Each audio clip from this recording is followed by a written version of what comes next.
Chapter 6, Business and Organizational Customers and Their Buying Behavior, from the textbook Essentials of Marketing. In this session, we're going to describe who the business and organizational buyers are, why business and organizational purchase decisions often involve multiple influences, understand problem-solving behavior of organizational buyers and how they get market information, understand the different types of buyer-seller relationships and their benefits, know about the number of distribution of manufacturers and why they are important customer group, how buying by service firms, retailers, wholesalers, and governments is similar to buying by manufacturers, and a whole set of new terms. Specific aspects of organizational customers are going to be discussed in this lecture. In Chapter 5, we focused on buying by final consumers. Here we're going to examine the buying behavior of business and organizational customers. So we're going to explore the important ways that organizational buying trends and tends to be different from buying by final consumers. We're going to look at 5 factors that define differences between organizational customers and final consumers.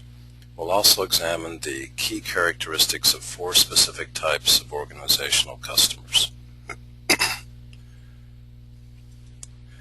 Individual people make purchases to satisfy their specific needs, but so do organizations.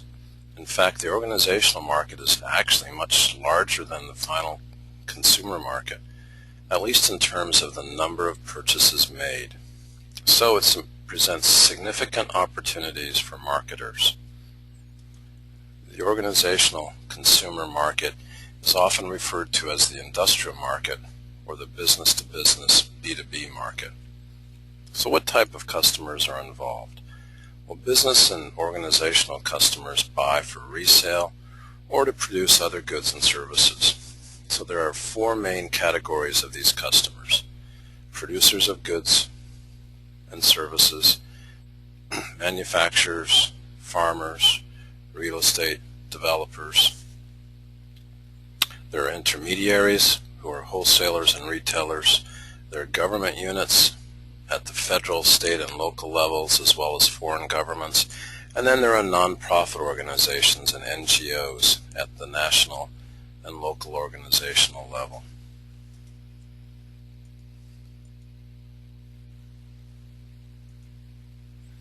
So let's look at this ad, serving small business customers. Marketers frequently aim their advertising and promotion at specific segments of the B2B market. That's illustrated in this ad, B, B, and T. This ad highlights the fact that the U.S. Small Business Administration ranked BB&T the #1 small business friendly bank. It also emphasizes that BB&T has over 250 relationship managers dedicated to helping small business. The ad's targeted message is particularly important in today's U.S. banking environment. Over the last several years, many mergers and acquisitions have created mega banks. So some small business customers may have concerns that these extremely large banks will ignore their smaller volume of business.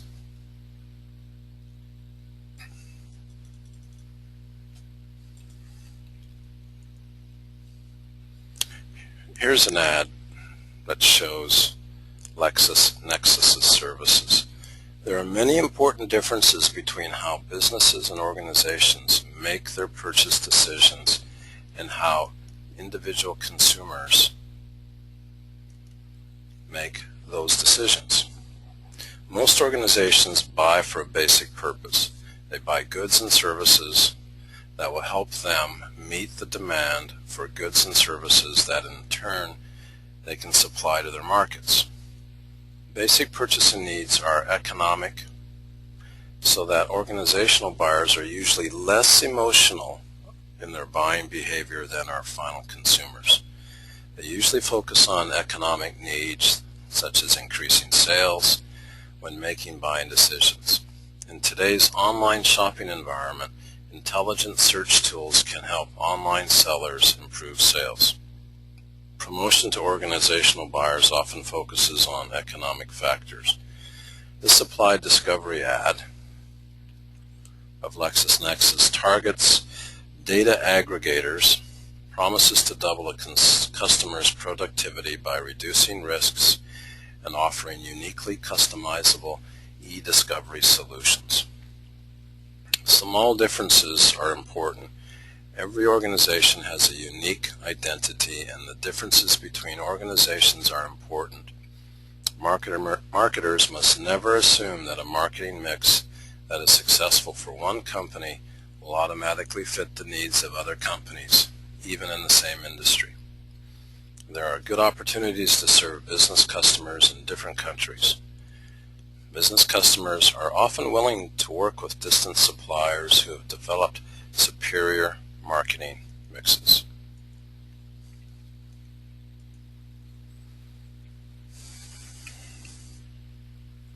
Unlike the individual consumer market or the B2C market, organizational buyers tend to focus more on quality and exacting purchase specifications.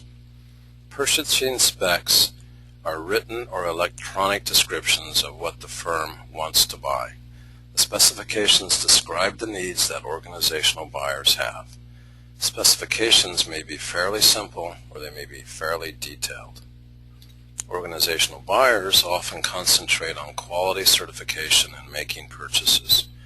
ISO 9000 is a way for a supplier to document its quality procedures according to internationally recognized standards. So organizations differ from individual consumers in their buying behavior.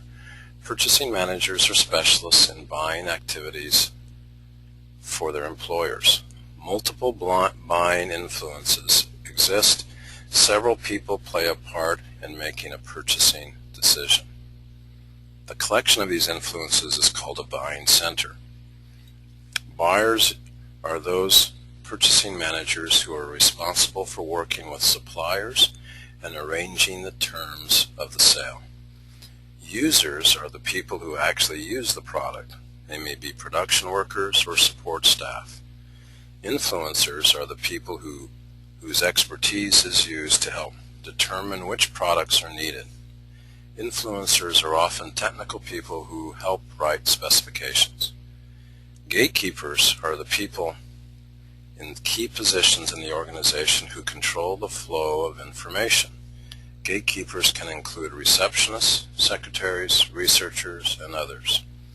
And then deciders are the people in the organization who have the power to select or approve the supplier. Marketers must identify and market to every buying center member. The members of the buying center may change from purchase to purchase. So let's check our knowledge. Consuelo Velasquez is a receptionist for a group of 7 physicians. As she controls the calendars for the physicians, any sales representatives from pharmaceutical companies wanting to call on the physicians have to go through Consuelo. As a result, it's very important for sales reps to cultivate a good relationship with her. In the buying center, Consuelo would best be described as the gatekeeper. That's the person who controls the flow of information within the organization. Let's do another one. Ahmad Jameson is a purchasing specialist for a large company. He has the authority to execute purchase orders or amounts up to $100,000. On a purchase order for a higher amount, Ahmad arranges the terms of the sale, but the transaction has to be approved by the company president. In the buying center, for purchase in excess of $100,000, Ahmad is a buyer, but the president is the decider. So again, a buyer is the purchasing manager, has the responsibility for working with suppliers and arranging the terms of the sale. The decider is the person in the organization who has the power to select or approve the supplier. So in this case, purchases in excess of $100,000, Ahmad would be considered the buyer and the company president would be considered the decider, since he or she makes the final approval on the sale.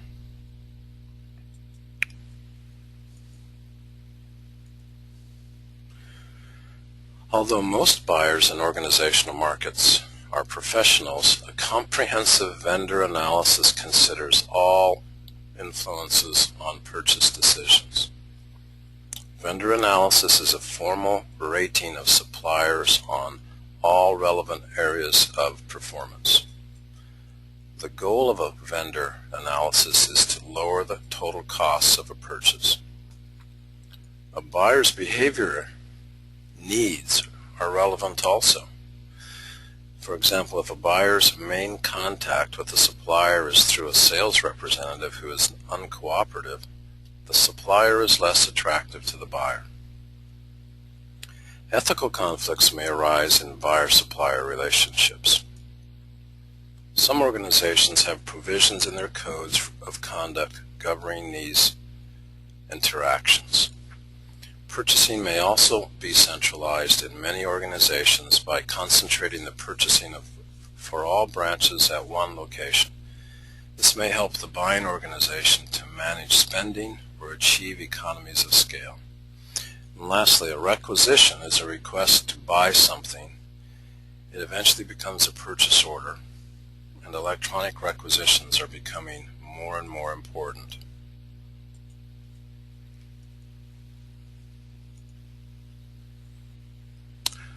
A seller's marketing mix should satisfy both the needs of the customer company and the needs of individuals who influence the purchase.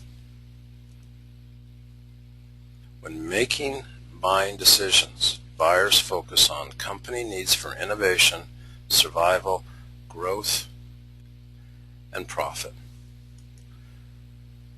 On the other hand, buyers are people working in organizations. They are also concerned about their own careers and personal interests. A seller's marketing mix should satisfy both the needs of the company and the needs of the individual buyers.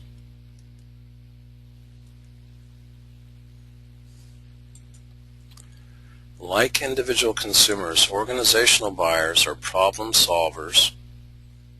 In organizational problem solving, three kinds of buying processes are useful. New task buying occurs when a customer organization has a new need and wants a great deal of information. New task buying often involves setting product specifications, evaluating sources of supply, establishing an order routine to follow in the future. A straight rebuy is a routine repurchase that uses existing suppliers to fill a standard order. A modified rebuy is the in-between process. Some review of the buying process is done, but not as much as a new task buy.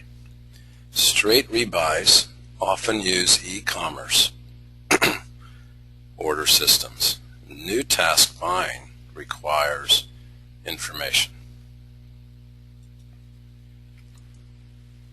A new task buy starts with a user who becomes aware of a need and begins researching solutions. This exhibit shows the sources available for the business buyers. Even though a wide variety of information sources are available, business buyers will use the sources they trust. To build trust, a marketer must make sure its information is reliable. One source of information comes from the marketing firm. This includes personal information that comes from talking to the selling firm's personnel. In addition, the firm produces information that appears in print form on paper or online. Buyers will also turn to sources of information outside the direct control of the seller. These can be personal resources or impersonal sources. New task buying situations provide a good opportunity for a new supplier to make inroads with the customer. Search engines are frequently a first step to gather information. Buyers want sites with useful content. Buyers share experiences in online communities. Buyers ask for competitive bids to compare offerings. When buyers in B2B markets have identified potential suppliers, they might ask them to submit a competitive bid. Terms of sale offered by the supplier in response to the purchase specifications posted by a buyer. Buyers make important decisions about how to deal with one or more suppliers. A buyer might want to rely on competition among all available vendors to get the best price on each and every order it places. A buyer might just routinely buy from one vendor with whom it already has a good relationship.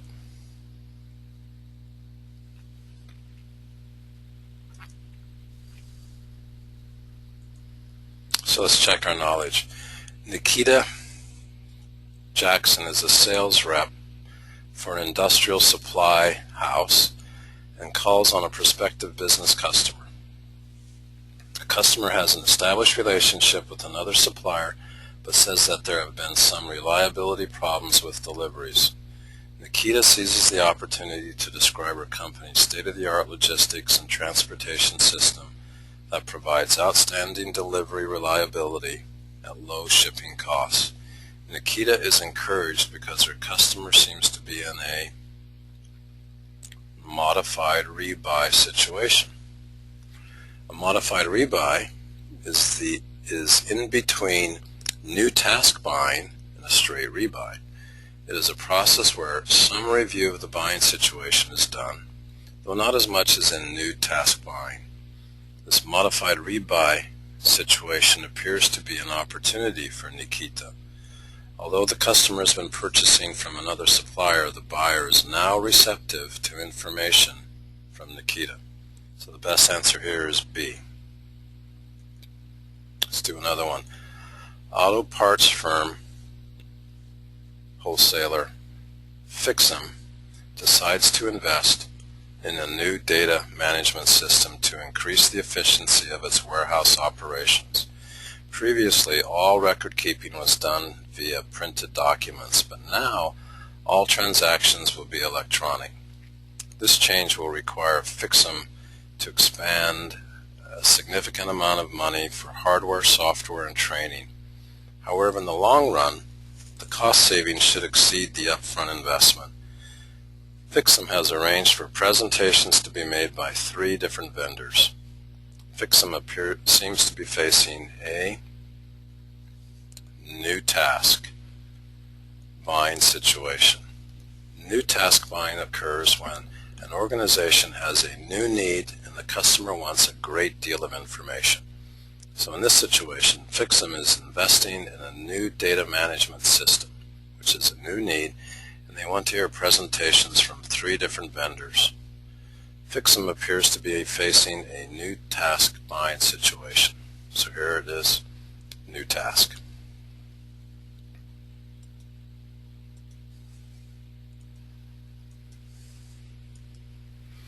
Relationships between buyers and sellers in the B2B market can be casual, can be arm's length relationships, or they can be close, long-lasting partnerships.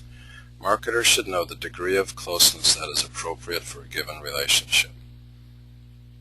Close relationships between buyers and sellers may produce mutual benefits. The best relationships involve real partnerships where there's mutual trust and a long-term outlook. Closely tied firms often share tasks at lower total cost than would be possible working at arm's length. Close relationships may not make sense. They can reduce a buyer's flexibility and leverage. Some purchasers are simply too small or too infrequent.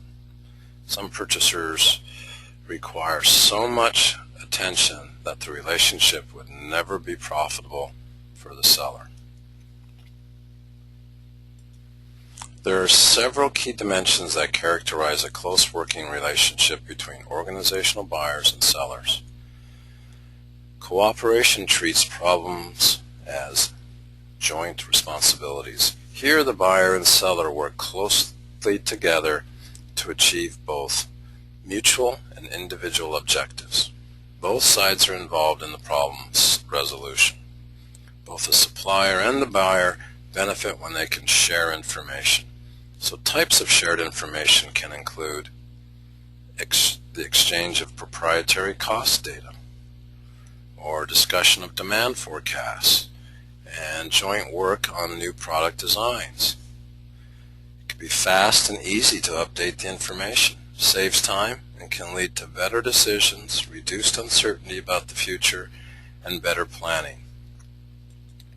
Even though shared information is useful, it may be risky if there is a possibility that one of the partners will misuse it. Aside from cooperation and information sharing, there are other key dimensions of close buyer-seller relationships in the B2B market. Operational linkages are direct ties between the internal operations of the buyer and seller firms. These linkages usually involve ongoing coordination of activities between the firms. Just-in-time delivery is reliably getting products there just before the customer needs them. So this arrangement reduces inventory and carrying costs, especially for the buyer. And Walmart is a famous retailer and a master of this space. They have a direct computer connection to Procter & Gamble, who is a major manufacturer, to speed up ordering and delivery of P&G's products. Legal bonds, such as contracts, spell out the obligations of each party in the relationship. Negotiated contract buying is when agreeing to a contract allows for changes in the purchase arrangements. This method is preferred when it is difficult or impossible to specify that all is needed on a particular project in advance. Relationship-specific adaptations invest in the relationship. These adaptations involve changes in a firm's product or procedures that are unique to the needs or capabilities of a relationship partner. Specific adaptations are usually made when the buying organization chooses to outsource, which is a contract with an outside firm to produce goods or services rather than produce them internally. So let's check our knowledge.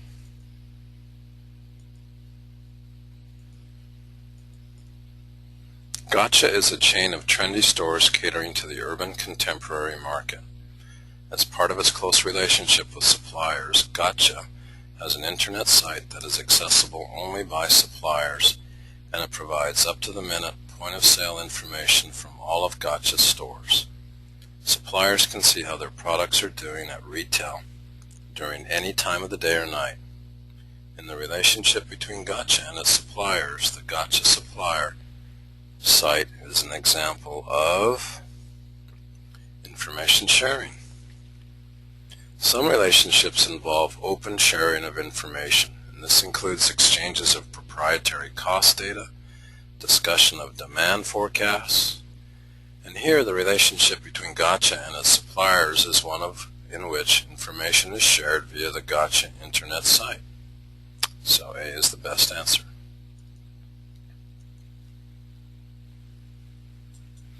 In addition to the 5 main dimensions of buyer-seller relationships in the B2B market, there are other dynamics that can affect the overall relationship. There may be an imbalance of power favoring one of the partners. A powerful customer can control the relationship.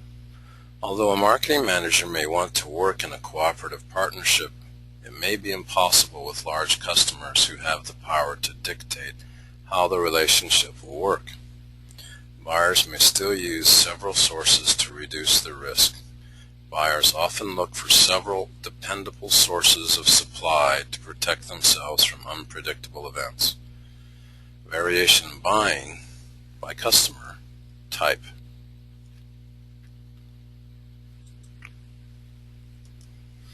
In this exhibit, we see an example of how the NAICS code applied to the apparel industry. The broadest category in this general industry category is up top. Manufacturing, for example, has a 2-digit code of 31. Adding a digit to the manufacturing code narrows the industry definition to apparel, code 315. The industry definition gets narrow if another digit is added to the code, such as cut and sew apparel, code 3152.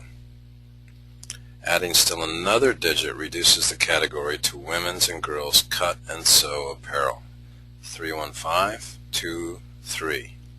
And finally, a 6th digit narrows the industry definition to blouses, 315232. So knowing the appropriate NAICS code for an industry opens the door to a wide range of government and privately compiled information, such as lists of companies, trade publication articles, and industry-wide statistics. Manufacturers are important organizational buyers because a relatively small number account for a large portion of organizational buying. In the U.S. and in other countries, there are relatively few manufacturers compared to the total number of final consumers. There are not many big ones. In the U.S., over half the manufacturers have less than 10 workers. Customers cluster in geographic areas.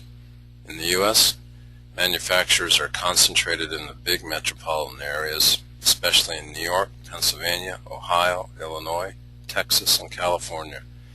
There is concentration by industry as well.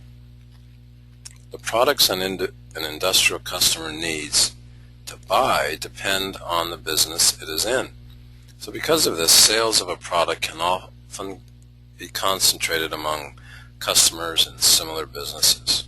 Marketing managers must focus their marketing mixes, the 4 Ps, product, price, place, promotion, on prospective customers who exhibit characteristics similar to current customers. The NAICS codes, which is the North American Industry Classification System, groups firms into similar lines of businesses. Service producers are more geographically dispersed than are manufacturers. In the U.S., the segment of the economy is large and growing fast. There are about 4.6 million service firms in the U.S. Some of these firms have names that are widely recognized. Many of the service providers are quite small. These service firms are also dispersed over a wide geographic area. Because of their small size, many service firms have buying that may not be as formal as in larger organizations. Many of these buyers need more help in making their purchase than do the purchasing managers in a large company. Small service customers like internet buying.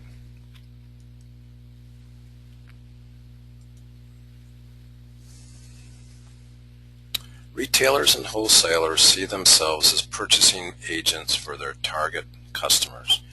Retailers buy what they think they can profitably sell to final consumers.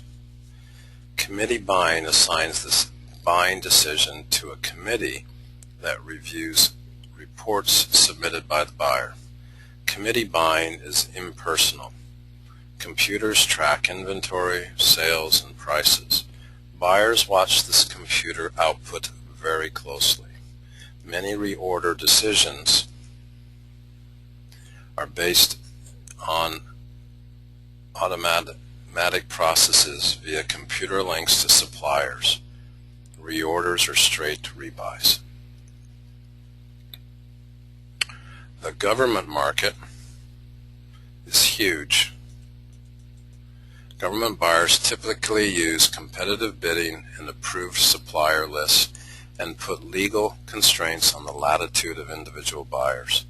The size and diversity of the government market makes it an attractive target. Government buyers are restrained by purchasing regulations, and competitive bids may be required. For routine purchases, a government unit can prepare an approved supplier list. Government publications help marketers to learn what organization government wants to buy. In dealing with foreign governments, the information is less available, and there may be significant obstacles that favor a domestic supplier. It's unethical to buy help in dealing with foreign governments, but not in some countries. But in the U.S., the Foreign Corrupt Practices Act prohibits U.S. firms from paying bribes to foreign officials.